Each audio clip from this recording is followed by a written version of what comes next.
तो अष्टावक्र ने कहा इनको चमार इसलिए बोलो क्योंकि चमड़ी को देख रहा है मेरा, और जो चमड़ी को देखता है वो तो चमार है।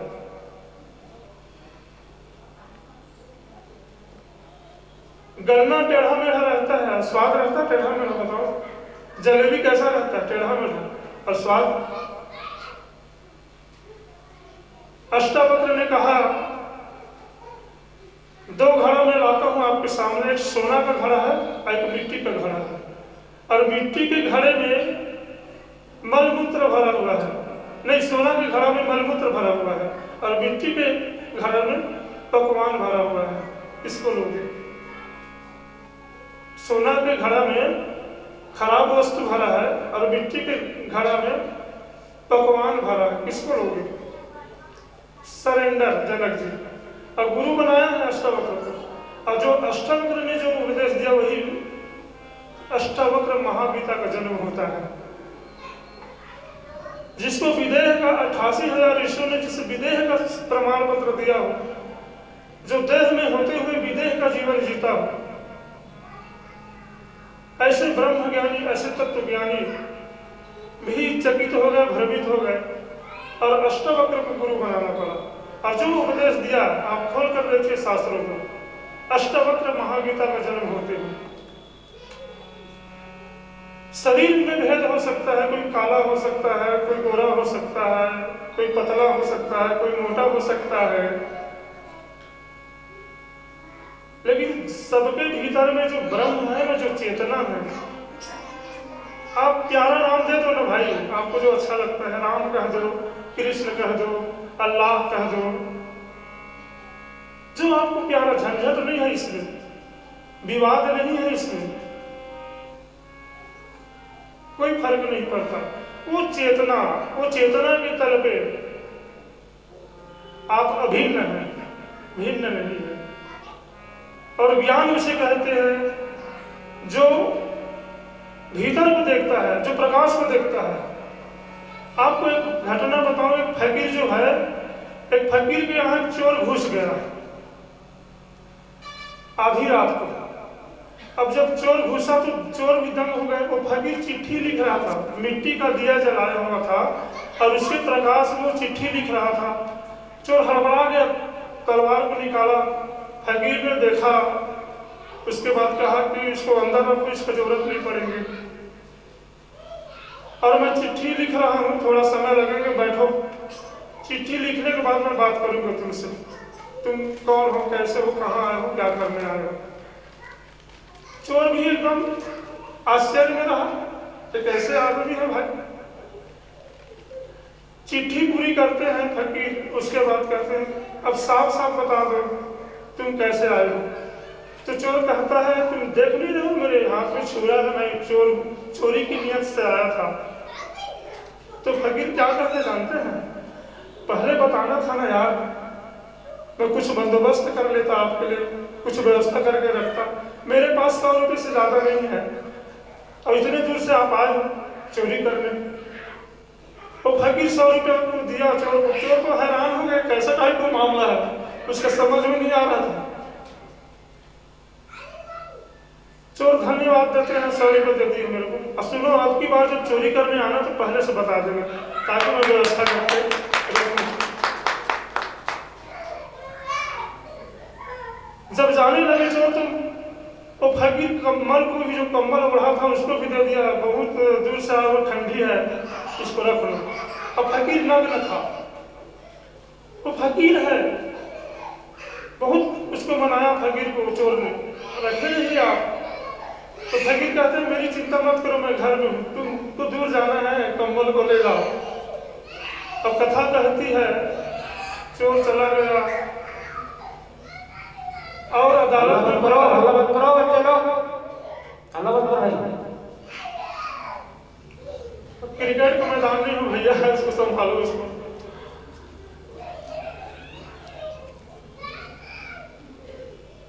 फकीर जो है अब की बार आना तो कहता है कि चित्त भंग हो जाता है, जैसे समझ में आता, शांति से रहो। फकीर कहता है कंबल को दे दिया और चला गया।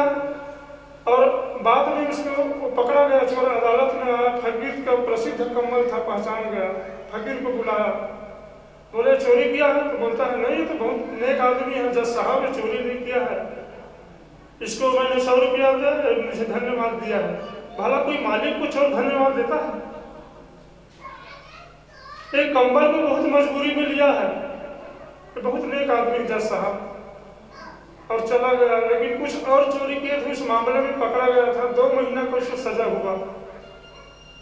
अब जब आया ना जेल से, तो सीधे फकीर के पास पहुंचा और पैर में गिर गया, बोलते मुझे अब मनुष्य बना दो। मनुष्य बनाने के अलावा वो फकीर में था, जिसकी बाहर की वृत्ति और भीतर की वृत्ति जिसकी समानता हो, जो सब में ब्रह्म को दर्शन करता हो, ब्रह्म का दर्शन करता हो, वो है ही ज्ञान। उसे ज्ञान कहते हैं तुलसी ने। तुलसी की दृष्टि को देखो ना आप, तुलसी ज्ञानी किसे कहते हैं? ज्ञानी किसे कहते हैं? ज्ञान की परिभाषा, ज्ञान मान जहां एक और नहीं, जिसके ज्ञान में कोई मान ना हो, सम्मान ना हो, सहज हो, सरल हो और सब में ब्रह्म का दर्शन करता है। हम कहाँ करते हैं ब्रह्म का दर्शन? कहाँ करते हैं? सब में। मुर्गा को खा रहे हैं मार मार कर, बकरा को खा रहे हैं। सब का अर्थ क्या होता है? प्रकृति में जितने भी जीव जंतु हैं सभी उसमें आ जाता है। सब का अर्थ क्या होता है? हम कहाँ देखते हैं? अब चौपाई भरे पढ़ देते हैं, बहुत होशियार है, जगह जगह नौधा में चल देते हैं, बोलते हैं, बहुत भाषण देते हैं, सिया राम मैं सब जगह जानी, अब करहूं प्रणाम जोरी जुग पानी, कह तो देते हैं। तो कहाँ दिखते हैं? मुर्गा मछली में। मनुष्य में सही बता रहा हूं, मनुष्य संपूर्ण और पूर्ण शाकाहारी है, मांसाहारी नहीं है। आपको एक बात बताऊं मैं, हम जो भोजन करते हैं वो 3 भाग होता है। जानकारी के लिए बहुत अच्छी बात बता देता हूं मानस में। हम जो भोजन करते हैं वो 3 भाग होता है। कौन कौन से? वो भोजन का एक भाग विष्ठा बनता है, मैला। दूसरा भाग खून हड्डी मांस बनता है, और उस भोजन का तीसरा भाग विचार बनता है, मन बनता है, मन। और जैसे खाए अन्न वैसे बने मन। इतना हिंसक क्यों हो गए हैं आदमी? जान रहे हैं? पशु को खा रहे हैं, जो पशु को खा रहे हैं तो पशु जैसे ही तो विचार होगा। एक संत बता रहे थे 4 प्रकार का स्वर होता है। मैं पुस्तक में जो मन दर्पण लिखा हूं, उस पुस्तक में ये भाव को डाला हूं, प्रकाश किया हूं कि 4 प्रकार का संत बता रहे थे स्वर। हमारे मुख्य अतिथि आ गए हैं, इस मंच से उसको नमन करता हूं, प्रणाम करता हूं। बैठे। तो बता रहे थे कि 4 प्रकार का स्वर होता है। तो बोले पहला स्वर कौन है जानते हैं? जो सीपर लोगों के पास रहता है, गंदगी साफ करता है। प्रकृति ने उसको भेजा है साफ सफाई के लिए, जाओ गंदगी साफ करना। और दूसरा स्वर वो मछली है, तालाब की गंदगी साफ करता है। आप दातुन वगैरह करेंगे तालाब वालाब में, प्रणाम आपको, तो भी गंदगी साफ करता है, और दूसरा स्वर है। और तीसरा स्वर वो कुकरी है, कुकरी को भी गंदगी साफ करता है। कितना गंदगी चीज को साफ, प्रकृति ने तीनों को भेजा है साफ करने के लिए, जाओ साफ सफाई करते रहना। और चौथा स्वर जो तीनों को साफ करता है वो 5 स्वर है। साफ करने वाले को ताली तो बजाओ कम से कम। साफ करने वाले को ही साफ कर देता है, बताओ तो गंदगी तो फैलेगा। त्रेता में ना प्रदूषण थे, अब कलयुग में प्रदूषण आ गया, कोई फर्क नहीं है। अच्छा, अब एक विचार करिए आप, जो शाकाहारी जो जानवर है, आप प्रकृति को आधार बना, वही उत्तर देगा आपको, मैं उत्तर नहीं दे सकता, प्रकृति उत्तर देगा कि आप संपूर्ण शाकाहारी हैं। शाकाहारी और मांसाहारी जानवर को प्रवृत्ति देखो। शाकाहारी जानवर पानी को चूस के पीता है, खींच के पीता है। अब मांसाहारी जानवर जीव को बार बार बाहर अंदर बाहर करके पीता है। जैसे कुत्ता है, बिल्ली है, मांसाहारी जानवर पानी को कैसे पीता है? जीव को बार बार अंदर बाहर करके पीता है।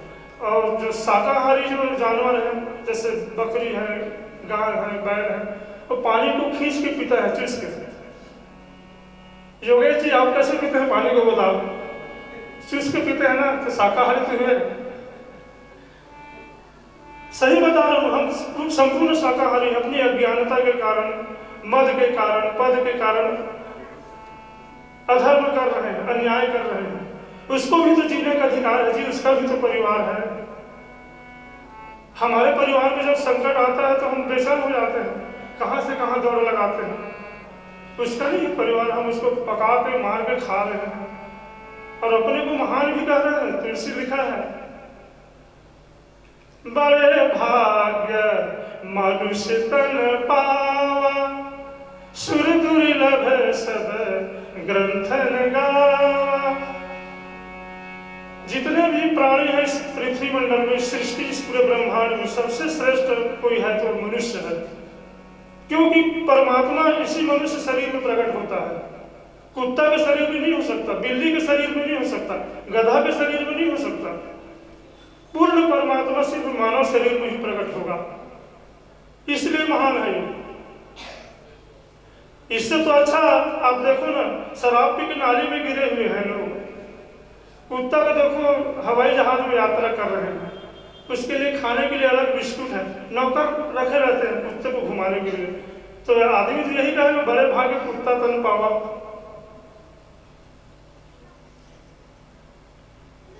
मनुष्य जो है संपूर्ण शाकाहारी है। और मैं इस मंच से संदेश देना चाहूंगा, आप सभी शाकाहार को अपनाओ और अपने जीवन को पावन करो, धन्य करो। निर्दोष मुक्त प्राणियों को, बेजुबान प्राणियों को हम हत्या कर रहे हैं। प्रकृति ने उसको भी दिया है जीवन, उसको भी परिवार दिया है, उसको भी जीने का हक है, जैसे हमें जीने का हक है, हमें जीने का अधिकार है। तो उसको उसका अपना काम करने दो, आप भी अपना काम करो। अत्याचार मत करो, अन्याय मत करो, क्योंकि प्रकृति को आप जो दोगे ना, प्रकृति वही आपको देगा। प्रकृति के अटल नियम में से एक नियम है, जो हम देते हैं वही हम पर लौट आता है। एक बात बताऊं मैं, इस ब्रह्मांड में किसी के साथ अन्याय नहीं होता। जो भी मिल रहा है ना मनुष्य को, सुख या दुख, उसका किए हुए कर्म का ही परिणाम है।